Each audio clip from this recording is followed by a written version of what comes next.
اب میں باتیں اردو میں ان لوگوں کے لیے کہنا چاہتا ہوں جو پاکستان سے ہجرت کر کے ریسنٹ یا حال ہی میں آئے ہیں۔ پچھلے 7 سال میں امریکہ میں 3100 ایسے امیگرینٹ آئے ہیں جو بعض ملکوں میں پہلے پاکستان سے دوسرے ملکوں میں گئے اور وہاں سے یہاں آئے۔ ان کو یہاں قانونی شہریت، ان کو قانونی داخلہ اس لیے ملا اور صرف اس لیے ملا کہ انہوں نے یہ اپنا دلیل دی کہ ہمیں پاکستان میں یا دوسرے ملکوں میں اپنے مذہب کو پریکٹس کرنے کی آزادی نہیں ہے، اور کوئی وجہ نہیں۔ ان کے پاس کوئی پروفیشنل کوالٹیز نہیں تھیں، ان کے پاس کوئی بزنس میں انویسٹ کرنے کے لیے پیسے نہیں تھے، اور ان کی ساری وجہ جو اللہ تعالیٰ نے ان کی مدد کی کہ وہ ان کو خدا تعالیٰ نے جو یہ انعام دیا، یہ اس لیے کہ وہ اپنے مذہب کی پریکٹس کر سکیں، وہ نمازیں پڑھ سکیں۔ یہی دلیل تھی ان کی کہ ہم وہاں نماز نہیں پڑھ سکتے، وہاں ہم سلام نہیں کر سکتے، وہاں ہم اذان نہیں دے سکتے، وہ ہمیں قید میں ڈال دیا جاتا ہے اگر ہم اپنے آپ کو مسلمان کہیں۔ اس دلیل پر امریکہ میں ان کو داخلہ ملا کہ آئیے، آپ نمازیں پڑھیے، آپ اذان دیجئے، آپ اپنے مذہب کی پوری پابندی کے ساتھ جو آپ پریکٹس کرنا چاہیں کر دیجئے، آپ کو پوری آزادی ہے۔ اور پھر ہم کیا کیا؟ میں کسی کو نہیں جانتا، لیکن آپ خود وہ لوگ جو یہاں اس نیت سے آئے اور اس لیے آئے کہ وہ یہاں اپنے مذہب کی آزادی کے ساتھ پریکٹس کر سکیں، میرا ایک سوال ہے کہ کیا آپ اپنی نمازوں میں باقاعدہ ہیں؟ کیا آپ نے جماعت کے ساتھ اپنا کنیکشن قائم رکھا ہے؟ کیا آپ اپنے چندے اپنی حیثیت کے مطابق دیتے ہیں؟ کیا آپ اپنی اولادوں کا خیال رکھ رہے ہیں کہ وہ گمراہ نہ ہو جائیں یا ضائع نہ ہو جائیں؟ اگر ان میں سے یہ بات نہیں ہے تو پھر آپ کا جو وعدہ تھا وہ صحیح نہیں تھا، پھر آپ کے آنے کا مقصد مذہبی آزادی نہیں تھی،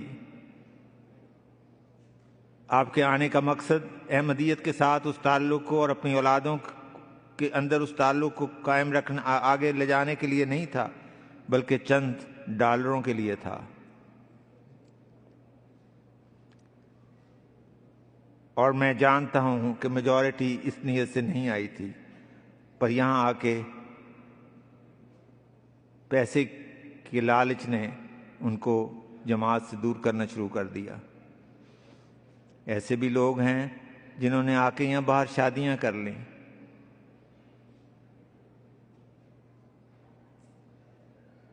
جس عقیدے کو قائم رکھنے کے لیے آپ نے اتنی تکلیفیں اٹھائیں، اتنے سال تیسرے ملک میں رہے، اس کو آتے ہی آپ نے کیوں ضائع کر دیا؟ صرف میری آپ سے ایک درخواست ہے، عاجزانہ درخواست ہے کہ جو لوگ جماعت سے دور ہو گئے ہیں ذرا غور کیجئے، چند منٹ اس پہ غور کیجئے کہ آپ کو یہاں آنے کی صرف اور صرف وجہ یہ تھی کہ آپ احمدی تھے اور ہیں، اور کوئی وجہ نہیں تھی۔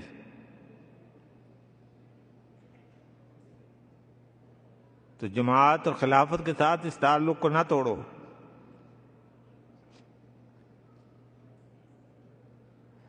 اور اپنی نسلوں کو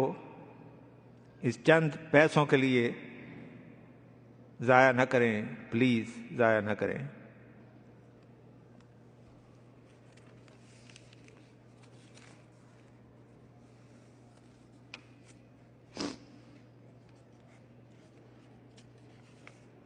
اور یہ یاد رکھیں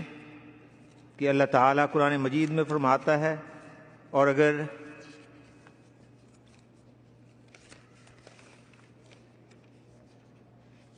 کہ ہم پہ یہ آیت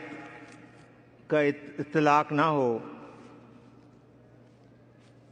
جب خدا تعالیٰ نے فرمایا وَإِذَا أَنْعَمْنَا لِلْإِنسَانِ أَعْرَضَ وَنَأَىٰ بِجَانِبِهِ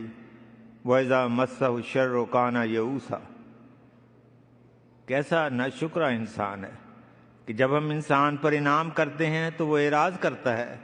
اور اپنا پہلو کتراتے ہوئے پرے ہٹ جاتا ہے۔ یہ انعام ہے، خدا تعالیٰ کے انعام سے اعراض نہ کرو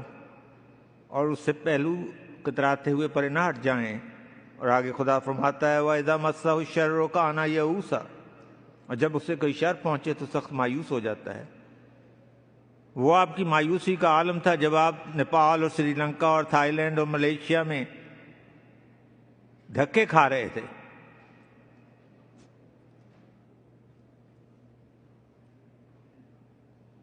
اور جب خدا نے انعام کیا تو آپ میں سے بعض، پلیز ڈونٹ ٹیک اٹ کہ میں آپ سب کو یہ کہہ رہا ہوں، پر جب خدا نے انعام کیا تو آپ میں سے بعض نے اس سے پہلو کترا دیا اور اس کی ناشکری کرنے لگ گئے اور اس سے پرے ہٹ گئے۔